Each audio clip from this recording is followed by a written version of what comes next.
안녕하세요. 관광자원 해설 이진웅입니다. 자, 이제 우리 1강 바로 시작할 건데요.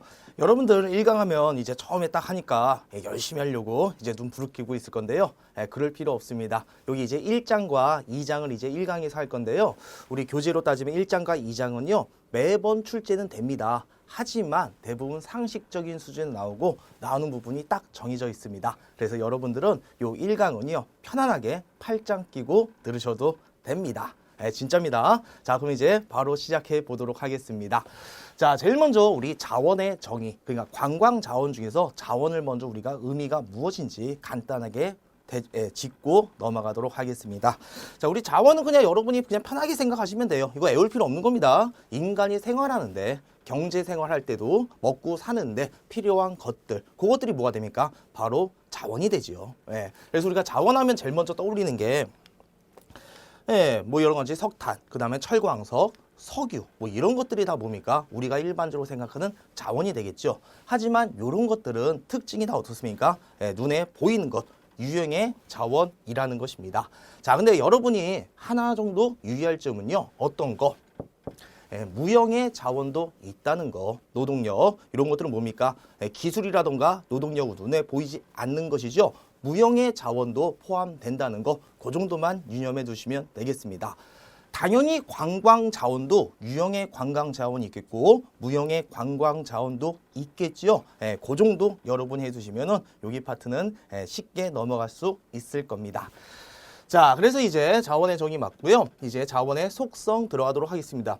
여기 자원의 속성에 자연의 속성을 가질 것이라고 나와 있는데요. 요거는 관광 자원이 아니라서 고개에 있는 겁니다. 이것도 암기할 필요 없는 거예요. 그냥 한번 쭉 읽어보시면 됩니다. 당연히 자원은 어떻습니까? 변화의 소지가 있겠죠. 예전엔 석탄과 철광석 이런 것들이 중요한 자원이었고 요즘엔 어떻습니까? 이제 다시 석유, 그 다음 이제 인적 자원, 요즘에 기술 같은 게 훨씬 더 중요한 자원이 되겠죠. 변화 소지가 있고 그 다음 이제 경제적 가치, 이 경제적 가치, 값어치가 있다는 거 뭡니까? 인간의 욕구를 충족시킬 수 있다는 것이죠. 그래서 여러분들은 변화의 소지가 있다는 거 이 정도 간단하게 유념해 두시면 되겠습니다. 자, 그 다음에 이제 관광자원 분류가 되겠는데요. 이 크게 소비되는 자원과 비소비되는 자원이 되겠습니다. 소비는 쓰면 없어진다는 것이죠. 이런 것들이 이제 우리 천연자원. 천연자원 하면 어떤 거 됩니까? 방금 우리가 봤던 석탄, 뭐 철광석, 광물 같은 것들, 이런 것들이 되겠죠. 그 다음에 인공자원은 인간의 손을 거친 것이 되겠습니다. 대표적인 게 댐이라던가 공장 이런 것이 되겠고요. 그 다음 인적자원, 우리 노동력도 어떻습니까? 많이 사용하면 다 없어지게 되는 거죠. 기계가 아닌 이상 이런 것들은 다 뭡니까? 소비되는 자원이 되겠습니다. 자, 그 다음에 이제 비소비되는 자원인데요. 요거는 생산 과정을 제약한다고 나와 있죠. 그러니까 우리가 어떤 것을 생산할 때 예를 들어서 우리나라는 밀을 많이 먹습니까? 벼를 많이 먹습니까? 벼 농사 중심이 되겠죠. 그런 것들은 우리나라의 지형과 기후에 알맞게 나오기 때문에 그렇습니다. 뭐 북극 같은 데에서 뭐 농사 같은 거 될 수 있습니까? 없습니까? 없지요. 이런 것들. 그래서 그 생산 과정을 제약한다는 게 바로 그걸 의미하게 되는 겁니다. 당연히 그건 소비되는 게 아니지요. 그 다음에 우리 공산주의 제도 있죠. 그건 어떻습니까? 우리나라 경제 제도와 다르지 않습니까? 이런 것들 제도와 문화도 이제 비소비되는 자원이라고도 할 수 있습니다. 되셨나요? 자, 여러분들 이거 구분하는 게 좀 어려워요. 이것도 시험 문제 많이 안 나오는 파트니까 그냥 한 번 정도 상식 수준에서 받았으면 됐습니다. 자, 그 다음 이제 관광자원입니다. 자, 이제 우리 관광자원 해설 들어가기 앞서서 관광자원 이제부터 우리가 이제 집중해야 되겠죠?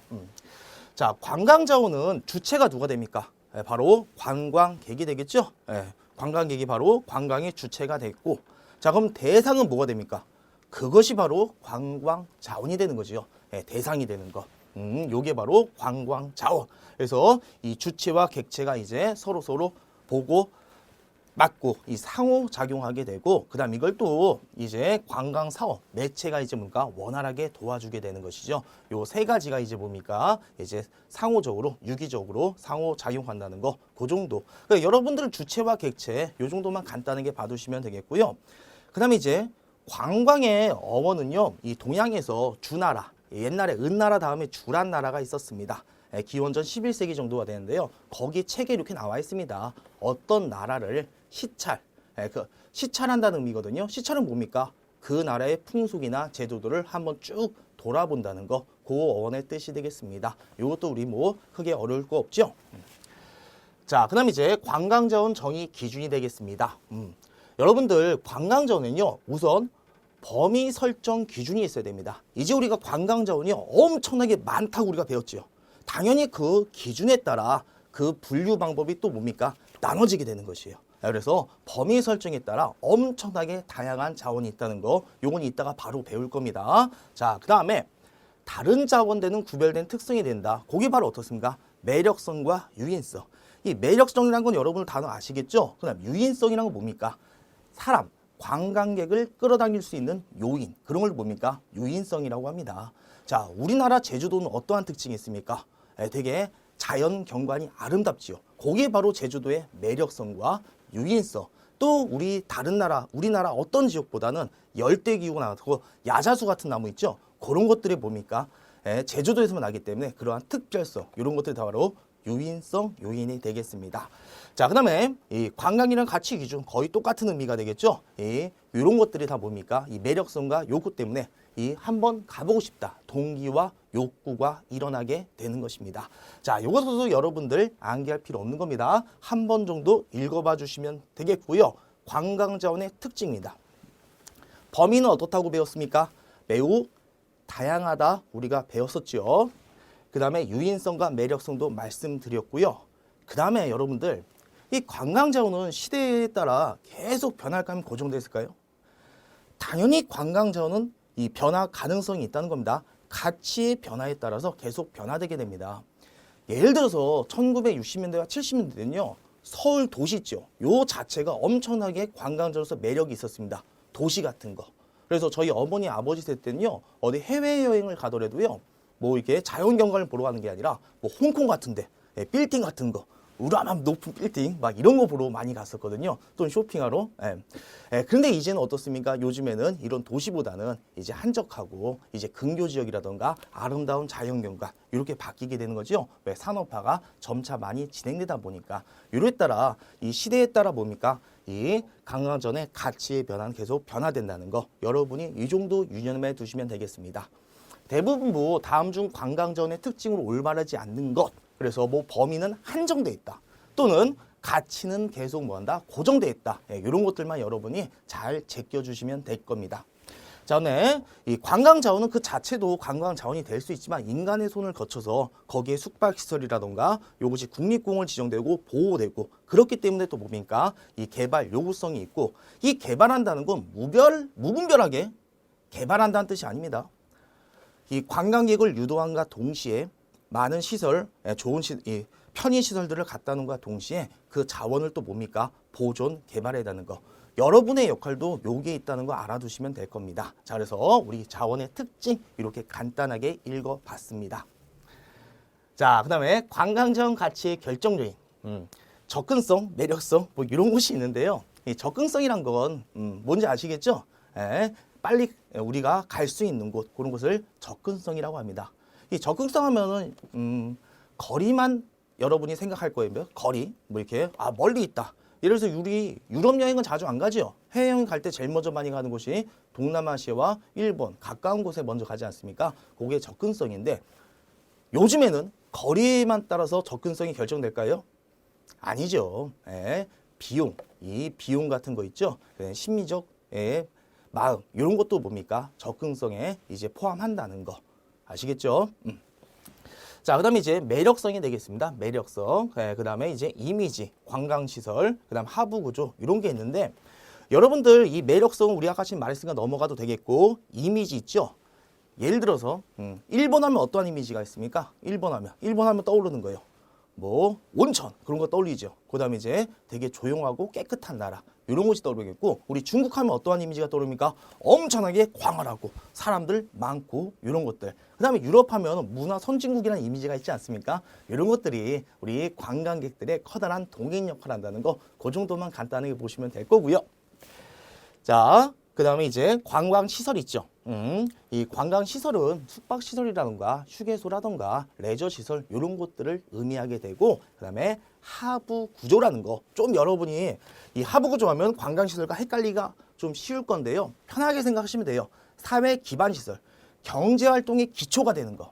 우리 경제 활동의 기초가 되기 위해서 뭐가 있어야 됩니까? 도로와 항만 이런 것들이 되겠죠. 가장 기초적인 것들, 이런 것들이 바로 뭡니까? 하부소요를 합니다. 그럼 여러분이 뭐 이거 두 개 구분하는 거 그런 문제도 안 나오고 요것들이 그냥 관광자원의 가치 결정 요인이구나 한 번 정도 보시면 되겠고, 이미지가 관광객의 커다란 동인, 그러니까 관광객을 올 수 있게 하는 역할을 한다는 거, 그 정도만 간단하게 짚고 넘어가시면 되겠습니다.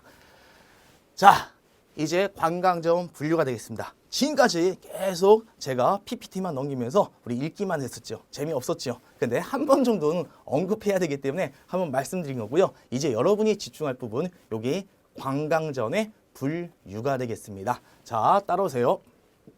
자, 우리가 뭔가 나눌 때는요, 기준이 있죠.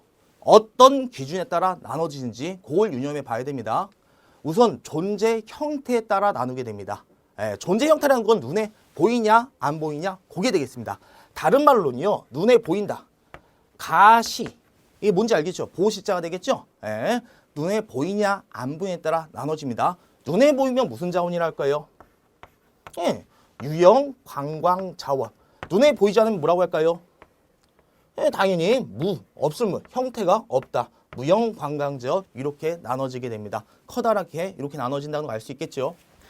그 다음에 이제 유형 관광자원을요, 형성 원인에 따라 또 한번 나눕니다. 형성 원인. 자연적인 건 그냥 뭐라고 합니까? 자연 관광자원 이렇게 나누는 거예요. 그 다음에 인간의 손을 거쳤습니다. 그러면 이게 무슨 자원이랄까요? 인문적 관광자원 이렇게 나눠지게 되는 것입니다. 이 자연적 관광자원 여러분 쉽게 생각하면 됩니다. 자연 어떤 거? 우리의 위치, 그 위치에 따라 기후가 결정되게 됩니다. 날씨, 그 다음에 지형, 그 다음에 위치와 지형에 따라서 그 지역에 사는 식생과 동물들, 이런 것들이 다 뭡니까? 자연적 관광 자원이 되겠습니다. 그 다음에 이제 인간의 요소가 들어간 거죠. 인문적 관광 자원. 이 인문적 관광 자원이요, 그 관광 자원의 특징에 따라 문화적 관광 자원과 그 다음에 산업적 관광 자원, 이렇게 두 가지로 나눠지게 되겠습니다. 이 문화적 관광 자원이요, 제가 OT 때 말씀드렸을 겁니다. 인간이 생활할 때 모든 양식들, 이게 다 뭡니까? 문화적 관광 자원이 되겠습니다. 가장 대표적인 거 떠올리는 거 한번 생각해 보세요. 불상, 그 다음에 사찰, 궁궐, 그 다음에 성곽, 그 다음에 저희 석탑, 이런 것들이 다 뭡니까? 문화적 관광 자원이 되겠고요. 산업이란 거, 먹고 사는 거예요. 먹고 사는 거. 한마디로 경제적 때문에. 그래서 어떤 거? 이 산업은 이제 인간이 돈 벌기 위해서 한 거. 공장이라던가 댐. 이 자체 또한 뭡니까? 관광자원으로서 매력성도 있습니다. 자, 그래서 이렇게 나눠진다는 거 보시면 되겠고요. 자, 그 다음에 이제 무형 관광자원 들어가도록 하겠습니다. 무형 관광자원. 무형 관광자원 또 두 가지로 나눠지게 됩니다. 두 가지로. 하나는 뭐가 있냐면은, 인적 관광자원과 비인적 관광자원으로 나눠지게 됩니다. 그러니까 무형 중에서도 사람의 요소가 있냐 없냐 그게 되겠죠. 이 인적 관광자원 당연히 뭐가 될까요? 인적 관광자원은 우리의 가장 대표인 거, 예절, 그 다음에 풍속, 그 다음에 우리의 음악, 우리의 춤, 이런 것들이 뭔가 무형 인적 자원에 들어가게 됩니다. 다시 한번 말씀드릴게요. 언어, 눈에 보이지 않잖아요, 이런 것들. 그 다음에 우리의 풍습, 그 다음에 그 다음 우리의 탈, 춤, 놀이, 이런 것들이 다 뭡니까? 인적 관광 자원이 되겠고요. 그 다음 비인적 관광 자원은 이런 것들이 됩니다. 우리의 종교, 그 다음에 철학, 이런 것들이 다 뭡니까? 비인적 관광 자원이 되겠습니다. 자, 이렇게 제가 많이 말을 했는데요. 우선 여러분들 집중해 주세요. 시험 문제 나오는 건요, 유형 관광 자원과 무형 관광 자원, 요것만 간단하게 구분하면 될 겁니다. 그러니까 여러분한테 성과, 그 다음에 미술품, 그 다음에 궁궐, 그 다음에 이제 춤, 다음 중 성격이 다른 거, 그럼 춤, 이렇게 떠올리면 되는 겁니다. 이해 되셨죠? 지금 보면은 이거 두 개는 형성 원인이고요. 요건 관광자원의 특징에 따라 나눠집니다. 그러니까 어떻게 기준을 정하에 따라 나눠질 수가 있거든요. 여러분들 보면은 우리 문화자원에도 유형 문화자원과 무형 문화자원, 이렇게도 나와 있단 말이에요. 우리가 이따 나중에 배우면은. 근데 무형자원 또 이쪽에 있잖아요. 기준을 어떻게 나누는가 그렇게 여러분이 초점 맞추면 되는 거예요. 그러니까 뭐 갑자기 이거 다 물어본다면 이건 어떤 자원이야 그렇게 안 나와요. 대부분 물어보는 게 유형 관광자원이냐 무형 관광자원이냐 그렇게 나오던가, 또는 문화재도 문화재가 유형과 무형인데 그중에서 다음 중 무형인 것 또는 유형인 것 그렇게 나오니까요. 여러분이 여기에만 초점 맞추시면 될 겁니다. 되셨죠? 자, 그래서 우리 요거 크게 어렵지 않고 우선 어떻게 유형과 무형만 나누자 말씀드렸습니다. 자, 그 다음에 이제 관광자원 분류 두 번째인데요. 여긴 여러분들이 그냥 편하게 읽어만 보시면 돼요. 아까 지금 말했듯이 형성 원리에 따라 자연관광자원과 인문자원, 그 다음 자원 특성에 따라 이렇게 나눠지고, 이용 형태에 따라도 동적과 정적 뭐 이런 식으로 나눠진다.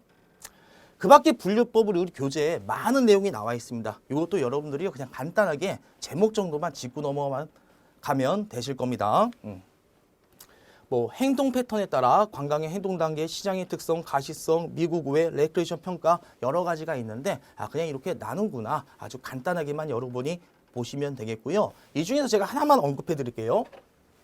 이 행동 패턴의 주 유지어, 이 유자가요 돌아다닐 유자입니다. 돌아다닐 유자. 그다음 채자는요 막힐 채자, 어디에 정체돼 있다 그 뜻입니다. 그래서 대부분 이건 뭡니까? 계속 돌아다니는 것이요. 여러 군데를. 그 다음에 이것은 어떻습니까? 한 지역에 머물러서 그 지역의 것만 이렇게 좀 보는 거. 그러면 여러분들 젊은이들한테, 청장년층한테는 어떠한 형태가 더 어울릴까요? 청장년층한테는. 당연히 어떤요? 주의형.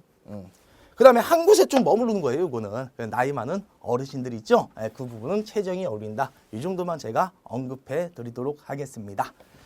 자, 그래서 이제 그 밖에 분류법도요 우리가 간단하게 배웠고, 자, 그 다음 이제 관광자원 유형별 개념의 특징에 대해서 말씀드리도록 하겠습니다. 이 유형별 개념의 특징은요, 우선 자연적 관광자원, 제가 말씀드렸습니다. 위치, 기후, 식생, 동식물 이런 것이 되겠다는 거. 그 다음에 이 자연적 관광자원이요 인간의 손을 거치지 않았다는 게 특징이고, 절대적 가치일까요? 상대적 가치가 될까요? 요건 무슨적 가치에 따라 결정된다? 상대적 가치에 따라 결정된다는 거 유념해 두시면 되겠습니다. 그러니까 어느 지역에서만 볼 수 있는 것들은 관광자원으로서 매력성이 있습니까? 없습니까? 없는 거지요. 어디 지역에 가서만 볼 수 있는 거. 그래서 요 상대적에 따라 상대적인 특성이 있다는 거 그거 봐두면 되겠고요. 그 다음에 문화적 관광자원은요 형태에 따라 다시 뭐와 뭐로 나옵니까? 유형 문화재와 또 뭘로 나눕니까? 무형 문화재. 요 우리가 나중에 계속 분류를 배울 겁니다. 그 다음에 사회적 관광자원은요 인간의 상호작용에 따라 만들어진 겁니다. 인간의 상호작용. 지금 전 일방적으로 말하고 있지만 우리가 직접 대면하면 뭐합니까? 말을 하죠. 언어라던가. 그 다음 처음에 만나면 뭐합니까? 인사를 하게 되죠. 이 예절, 풍습 이런 게 사회적 관광자원이 되겠습니다. 자, 그 다음에 이제 산업적 관광자원입니다. 자, 우리 산업은요 이제 경제활동이 되겠죠. 자, 우리가 이런 거 많이 배웠습니다. 1차 산업, 2차 산업, 3차 산업 이렇게 나눠지요. 우리 인류가 제일 먼저 생산한 건 뭡니까? 먹고 살았던 거는 생산활동. 어떤 활동 먼저 제일 먼저 뗀다는 거 알고 있죠? 농경이죠. 여러분들 농업. 농업만 했습니까? 가축을 길렀지요. 그럼 목축업. 그 다음에 물고기 잡이했다. 그럼 요것들이 다 뭡니까? 1차 산업이 되겠습니다. 자, 그 다음에 2차는 뭐냐면 간단해요. 이 산업혁명. 한마디로 공업. 요게 바로 2차가 되겠고요. 3차는 이제 서비스업이 되겠죠. 여러분이 나중에 관광 가이드가 되면 그게 하는 게 뭡니까? 서비스업. 그 다음에 이제 백화점. 이런 것들이 다 보니까 3차 산업이 되겠습니다. 자, 여러분 여기서 유의할 점은요. 요거예요. 농촌이라던가 어촌이요. 무슨적 관광자원입니까? 지금 산업적 관광자원이 되죠. 이게 자연적 관광자원 가면요. 헷가닥 가기 쉬워요. 자연적 관광의 위치와 기후, 식생, 농촌 딱 들어가기 뭡니까? 그냥 넘어가기 쉽단 말이에요. 이건 뭡니까? 산업적 관광자원이에요. 농업과 어촌은 예전에 여기 파트에서 문제가 어렵게 나온 게 이 정도 수준이었습니다. 그래서 여러분들은요, 요 1차 산업은 산업적 관광자원이라는 거, 그 다음에 이제 자연적 관광자원은 인간의 손을 거치지 않아야 된다는 거, 그 정도 여러분이 유념해 두시면 될 겁니다. 자, 그다음에 관광 레크레이션 자원은요, 이제 요즘에는 어떻습니까? 육아, 놀이 이런 것들에 많이 초점 맞춰지게 됐을 거 아닙니까? 그래서 이런 것들이 많이 나오게 되는데 이러한 특징으로 가장 대표적인 거 하나만 짚고 넘어갈게요. 일명 주제공원. 주제공원이 가장 대표적이라고 보시면 되겠습니다. 테마공원, 테마파크라고도 보시면 돼요. 일정한 주제를 뽑아내는 거예요. 가장 대표적인 게 디즈니랜드 이런 것이 되겠고요. 그 다음에 우리 용인에 가면 민속촌이 있죠. 이런 것들입니다. 어떤 공원을 일정한 주제, 역사라던가 또는 애니메이션이라던가 어떠한 특정 주제를 뽑아서 만든 게 주제공원이 되겠습니다. 롯데월드도 마찬가지고요. 다 되셨죠? 그래서 여러분들은 이 중에서 이 세 가지 있죠. 자연적 관광자원, 문화적 관광자원, 산업적 관광자원 여기에 초점 맞춰서 공부하시면 될 겁니다. 우리 교재도요. 이런 식으로 관광자원을 분류했습니다. 다 되셨나요? 예. 자, 그래서 이제 관광자원 특징 봤고요. 이제 관광자원 해설 들어가도록 하겠습니다. 1장 다 끝났습니다. 자, 이제 2장입니다. 2장. 자, 이제 관광자원 해설인데요. 이제 우리가 해야 될 거죠. 이 관광자원 해설의 개념은 말 그대로 정보 전달이 되겠죠. 흔히 이런 말이 있습니다. 아는 만큼 보인다는 거. 관광객이 왔을 때 우리 문화재를 뭡니까? 정보를 전달해주면 그 값어치가 다시 떠오르게 되겠죠. 그 다음 이제 그런 가치를 깨주면서 관광객이 되게 즐거운 관광이 될 수 있는 거. 이런 일련의 모든 행동을 뭐라고 합니까? 관광자원 해설이라고 하게 됩니다. 이 관광자원 해설의 목적은 당연히 방문자 만족이 되겠고요. 그 다음에 자원 관리, 이것도 매우 중요한 겁니다. 그 다음에 이제 이미지 개선, 이런 것들이 이제 관광자원 해설의 목적이 되겠습니다. 요 이미지 개선은요, 그래서 요즘에 이제 우리 관광 통역 안내사 이 자격 있잖아요. 무자격 가이드, 감시가 되게 심해졌죠. 이런 현상이 많이 일어났기 때문에 그래요. 어떠한 자원도 모르는 관광자원 해설사가 뭐 경복궁 가더니 요거 자금성 화장실만 하다 이러고 넘어가는 거 되게 우리나라와 중국의 문화 단위 다르잖아요. 그런 것들을 설명해 주면서 우리나라 이미지를 다시 한번 새롭게 개선할 수 있는 거 이것들이 우리 관광자원의 목적이 되겠습니다. 자, 여기서도 암기할 파트는 하나도 없죠? 간단하게 읽어봤으면 됐고요. 자, 이 다음에 다음 관광자원 해설 기법이 되겠습니다. 자, 이제 우리가 아까 전에 시험지 나오는 거에서는 자원의 분류, 그거 매우 출제 포인트가 되겠습니다. 그 다음에 자원의 특징, 유형별 특징을 배웠었죠. 그 다음에 이제 나오는 게 요 관광자원 해설 기법이 되겠습니다. 요건 여러분들 집중해서 딱 이때만 이제 집중 잘 해주시면 됩니다. 대부분 여기서 시험 문제가 많이 나오게 됩니다. 이 관광자원 해설 기법은요, 크게 이렇게 나눠지게 됩니다. 인적 자원, 인적 해설 기법과 비인적 해설 기법으로 나눠집니다. 그럼 인적과 비인적이란 거는 인적과 비인적은 당연히 나눠지는 기준이 뭡니까? 사람의 요소가 있냐 없냐 그게 되겠죠. 그래서 이 인적 해설에 먼저 들어가도록 하겠습니다. 인적 해설의 종류 먼저 보도록 하겠습니다. 인적 해설의 종류. 이 종류는 그냥 이동하냐 안 하냐에 따라 나눠집니다. 이동식 해설 기법이 있는 거고요. 그 다음에 한 곳에 정지하면 정지식 해설 기법이라고 합니다. 이동식 해설 기법은 여러분들 많이 봤죠? 이 관광 가이드가 이 관광객들을 데리고 다니면서 이리저리 가져가는 거. 그게 뭡니까? 이동식 해설 기법이 되겠습니다. 여러분 장래의 모습이 되겠죠. 이런 것이 되겠고, 그 다음에 그럼 정지식도 있냐고? 당연하죠. 어떤 문화재 가면 어떻습니까? 정지에서 또 뭡니까? 말하고 그러잖아요. 그래서 가장 대표적인 게 또 저기 공주 가면 부소상성에 가면요, 이 문화관광자설의 집이 있습니다. 이 사람은 뭡니까? 계속 거기에 있는 것이죠. 이런 게 정지식 해설 기법. 그 여러분들은 뭐 이동식과 정식 그렇게 많이 구분 나오는 건 없습니다. 여러분이 이동하면 뭡니까? 이동식 해설 기법이고, 당연히 정지하면 여러분이 정지해서 가르쳐도 정지식 해설 기법이 되겠습니다. 그래서 이것은 한 장소에서 있던가 또는 뭐도 합니까? 재현도 한번 실시해 주게 됩니다. 그 여러분들 제주도에 가면요, 도깨비도로라는 게 있거든요. 이 신비도로라고 하는데, 여러분 이게 그림이 잘 보이시는지 모르겠는데 이 경사가 져 있어요. 경사가. 그러니까 여기 단면도로 보면 이게 경사가 져져 있거든요. 이 경사가 져 있는데 당연히 여기다가 물을 흐르면 물이 어디로 흐를까요? 위에서 아래로 흐르죠. 근데 여기서는요, 신기하게 어떻게 흐릅니까? 위로 흐릅니다. 되게 신기하시요. 이 인간의 눈에 착시 현상에 따라 나왔다고 하는데요. 그래서 요것은 여기 가면요 대부분 뭡니까? 멈춰가지고 사람들한테 직접 물도 뿌려보게 하는 이런 정지식 해설 기법을 많이 사용하게 되는 것입니다. 되셨죠? 예. 자, 그 다음에 이제 종류 간단하게 봤으면 됐고요. 자, 이제 계속 들어가도록 하겠습니다. 자, 그 다음에 요 해설가의 자질. 해설가의 자질은 당연히 좋은 것들 다 갖다 놓으면 돼요. 흐리멍텅해야 됩니까? 명료해야 됩니까? 당연히 명료해야 되고. 재미가 없으면 안 되겠죠? 되게 유머 감각도 있어야 되고, 그 다음에 냉정함이 따뜻함, 이런 것들이 해설가의 자질의 요건이 되겠죠. 이것도 당연히 출제 포인트 아니겠죠. 그 다음에 우리가 이제 관광객들을 이제 대상으로 해서 해설할 때는요, 고려할 부분이 좀 있습니다. 고려할 부분. 그 관광 활동이 무엇인지, 예를 들어서 그 답사라는 게 있거든요. 이 답사는 대부분 역사학가들이 많이 하는 거예요. 그럼 그 사람들의 행점의 활동의 초점은 뭐가 될까요? 여러 가지 놀이나 레저, 휴식 이런 게 아니겠죠. 역사적 어떤 겁니까? 지식을 습득하는 거. 그럼 그런 활동에 맞춰서 여러분들 준비를 해야 되겠죠. 그래서 활동도 한번 고려해 봐야 되고요. 그 다음에 지역입니다. 지역. 우리 지역은 크게 두 가지로만 나눠 봅시다. 두 가지로만. 우리 도시 지역이 있고 근교 지역 이렇게 나눠질 거 아니에요? 여러분 요것만 맞춰보세요. 도시 지역에서는요, 대도시 부분, 뭐 동대문 홈타운이라던가 63빌딩 갔을 때 사람들이 많이 지나는 곳, 거기는 해설을 느리게 해야 될 거면 좀 빠르게 해야 될까요? 네, 좀 빠르게 해야 됩니다. 되게 정신없는데 거기서 천천히 하면 사람들이 잘 안 들어가요. 주의 집중이. 그래서 이때는 뭡니까? 좀 더 빠르게 해설을 해야 된다는 거, 그 정도 봐두시면 되겠고요. 그 다음에 이제 근교농업은 우리 어떻습니까?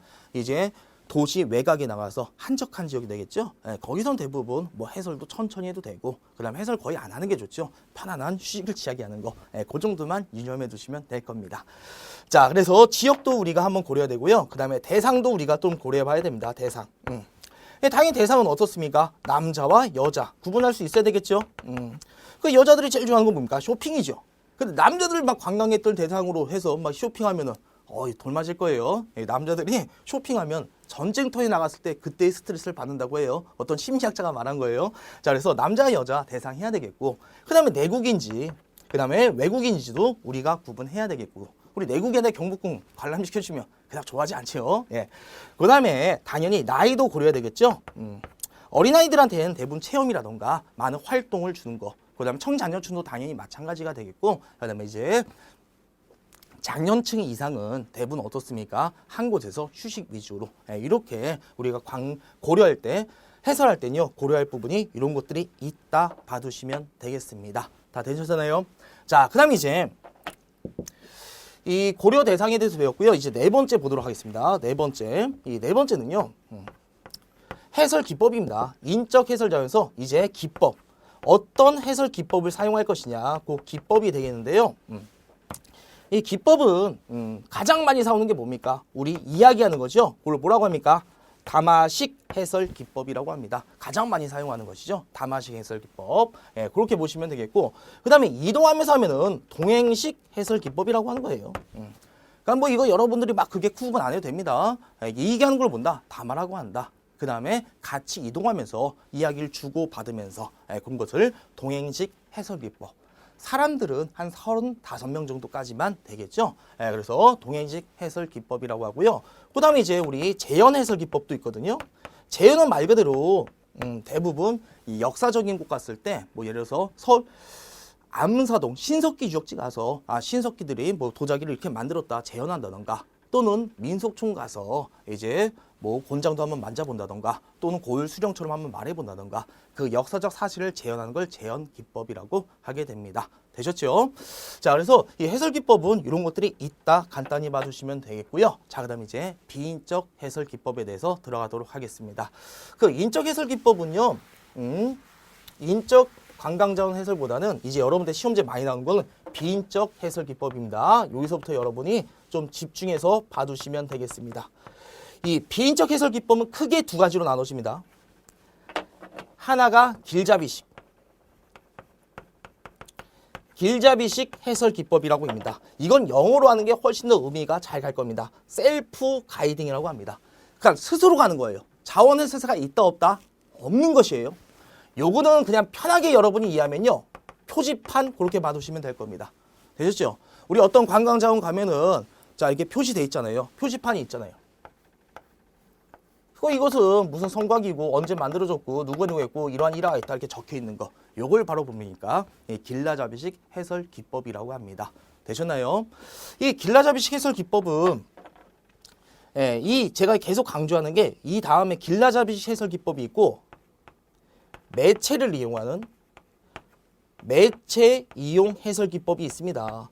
선생님 이것도 매체로 들어가지 않을까요? 이렇기 때문에 우리 비인적 해설은요 크게 두 가지로 나눠집니다. 길라잡이식과 매체 이용 해설 기법으로 그중에서 길라잡이식은 어떤 것만 말한다? 표지판을 말한다는 거 그것만 여러분이 유념 잘 해두시면 되겠습니다. 되셨죠?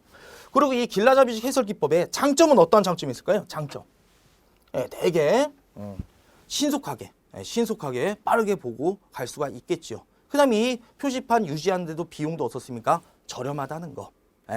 그 다음에 또 뭡니까? 방문객들의 기념의 상징이 되겠죠. 저도 답사 다니면 이런 것도 사진으로 많이 찍습니다. 내가 여기 갔다 왔다. 이런 식으로. 그 다음에 단점은요. 단점은 그 어디 갔는데 어디 산성인데 딱 봐도 그냥 돌덩이 뿐이야. 어느 정도 뭐가 있어야 되는 거. 지식이 있어야지만 요것이 된다는 것이죠. 솔직히 저 같은 경우는 어떤 해설 기법이 제일 좋을까요? 뭐 사람들한테 그 해설가 그런 얘기 듣기보다는 어떤 거 요거 빠르게 그냥 제가 아는 지식이 있으니까 모르는 것만 빠르게 보고 다른 장소로 갈 수 있는 거 그러한 장점이 있게 됩니다. 자 그럼 이제 매체 이용 해설 기법에 대해서 들어가도록 하겠습니다. 매체 해설 기법은요 말 그대로 매체를 이용하는 거예요. 가장 대표적인 게 모형 기법. 모형을 만드는 건 모형. 그래서 모형을 만들 때는 뭐 축소하는 경우도 있고 실물 크기로 만들 때도 있고 또는 확대할 때도 있습니다. 그래서 이 모형이 실물만 하죠. 그럼 실물 기법이에요. 그렇게 나눠지게 되는 것이고 자 그 다음에 이제 또 우리 어디 가면요 청각 기법도 있습니다. 청각. 이 고인도 같은 데 가면요 뭐 이게 버튼을 눌러요. 그럼 노래가 막 나와요. 이런 식으로. 또는 뭡니까? 어떤 자원에서 이야기가 흘러나오는 거. 그걸 이제 청각 기법이라고 합니다. 또는 여기다 덧붙이면 또 뭐가 됩니까? 눈에 보인다. 이제 판 같은 거, 이제 스크린 같은 거 있죠? 터치 스크린 만들면 이제 자료 화면과 그 다음에 말소리까지 들리면 그게 뭡니까? 시청각 기법이 되겠죠.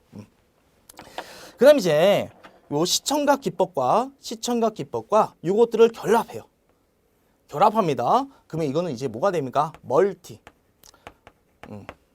멀티미디어 해설 기법이라고 하게 되는 것입니다. 이 멀티미디어 해설 기법은요, 또 두 가지로 나눠지게 되는 거예요. 디오라마라고 하거든요. 그러니까 어떠한 모형이 나오고 이제 그 모형을 만들어 놓습니다. 어떤 역사자의 당사자가 나와서 당사자를 이제 모형으로 만들어 놓고 그 다음에 이제 뭡니까? 그 생생한 경험담. 그 다음에 그 당시 상황이 이제 말로 청각 자료로 나오는 거 그걸 뭡니까? 디오라마라고 하게 됩니다. 그 다음에 이제 그림으로 만들어 놓은 건 애니메이션 이런 것들이 뭡니까? 멀티미디어 기법이라고 하게 되는 것입니다. 그 다음에 이제 시뮬레이션 기법이 있거든요. 또 이 시뮬레이션 기법은 시뮬레이션이 뭡니까? 가상 체험이 되겠죠. 용산에 가면 전쟁 박물관이 있거든요. 거기 가면요 이제 그 여러분들 3D 영화관 가보셨죠? 입체 안경 끼고 그 다음에 또 물도 뿜어 나오고 그 당시 전쟁의 체험을 그나마 가상적으로 간접적으로 체험할 수 있게 한 거 그거를 우리 시뮬레이션 기법이라고 합니다. 그 밖에 팜플렛, 전단지 이런 것도 이제다 보니까 매체 이용 기법이 되겠습니다. 되셨나요? 그래서 우리 매체 이용 기법은 우리가 이렇게 배운 겁니다. 모형 기법, 실물 기법, 청각과 시청각, 그다음에 멀티미디어, 그다음에 시뮬레이션, 그다음에 전단지 이런 것들로요. 그래서 다시 한번 강조하지만 여기에 선생님 표지판과 저는 전단지를 구분 못 하겠어요. 그렇게 하면 안 돼요. 그냥 길라잡이식은 표지판이다. 되셨죠? 그다음에 요것들은 뭐더라? 여러 가지 매체를 이용하는 거. 그 정도만 유념하면요. 여기 문제에서 여러분이 틀릴 필요는 없을 것이 되겠습니다. 되셨죠? 자, 마무리입니다. 이제 마무리. 자, 이제 관광해설 기법에 요게 표지판이거든요. 잘 안 보이셔도 상관없어요. 부도 산성한 다음에 그런 자료가 나와 있는 거예요. 이건 무슨 식 해설 기법이라고요? 길라잡이식 해설 기법. 장점은 어떻습니까? 매우 신속하고 유지와 비용도 저렴하고, 그렇죠? 이런 것들이 가장 단점이 되겠고, 단점은 뭐가 될까요? 이 표지판의 단점은 어느 정도 지식, 관광객의 어떤 거 지적 욕구가 필요하다는 거 그것이 되겠습니다. 자, 그 다음에 이제 요게 바로 뭡니까? 모형 기법이에요. 모형을 만들어 놨잖아요. 축소해서. 그 다음 실물이다. 그러면 실물 기법. 대부분 실물 기법은요. 이렇게 어떠한 기술이라던가 그 다음에 유적지도 많이 설명합니다. 유적. 가장 대표적인 게 저기 공주에 저기 송산리 고분문 있죠. 그럼 송산리 무덤을 우리가 계속 갔다 오면 어떻습니까? 자원이 훼손될 거 아니에요. 실물 모형과 똑같이 만들어 놨습니다.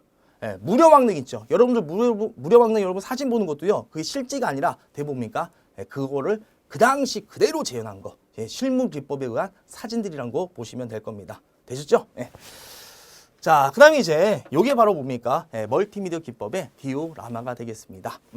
이제 그 다음 이게 위안부 그건데요. 실제 역사적 그 체험, 가상적으로 우리가 체험할 수 있게 생생하게 좀 전달할 수 있게 하는 게 이 디오라마가 되겠습니다. 그 다음에 이게 우리 학생들이 막 어디 영화관에 갔죠? 요게 바로 뭡니까? 시뮬레이션 기법이 되겠습니다. 그래서 여러분들 이런 것들은 다 뭡니까? 매체 이용 해설이란 거. 이 매체 이용 해설의 장점은 뭐가 될까요? 되게 재밌고 흥미 유발도 되고 많은 이해가 된다는 것이 되겠죠. 하지만 단점도 있습니다. 지금까지 이런 것들은 다 어떻습니까? 비용이 적게 들어요? 많이 들어요? 비용이 많이 들고 유지와 보수도 어떻습니까? 힘이 든다는 거. 그 다음에 재방문자들한테는 흥미가 있을까요? 이거 또 데리고 가면 애들이 또 좋다고 재밌게 봐요? 그건 아니겠죠. 흥미가 재방문자들은 흥미 많이 떨어진다는 거, 그게 이제 단점이 되겠습니다. 자, 그래서 이제 우리 요 관광지 해설 기법이요. 요게 이게 기출문제에서 가장 많이 출제 포인트가 나왔으니까요. 요 정도만 여러분이 좀 포인트 잡고 공부하시면 될 겁니다. 자, 이번 1강 수고 많으셨고요. 2강에서 뵙도록 하겠습니다. 감사합니다.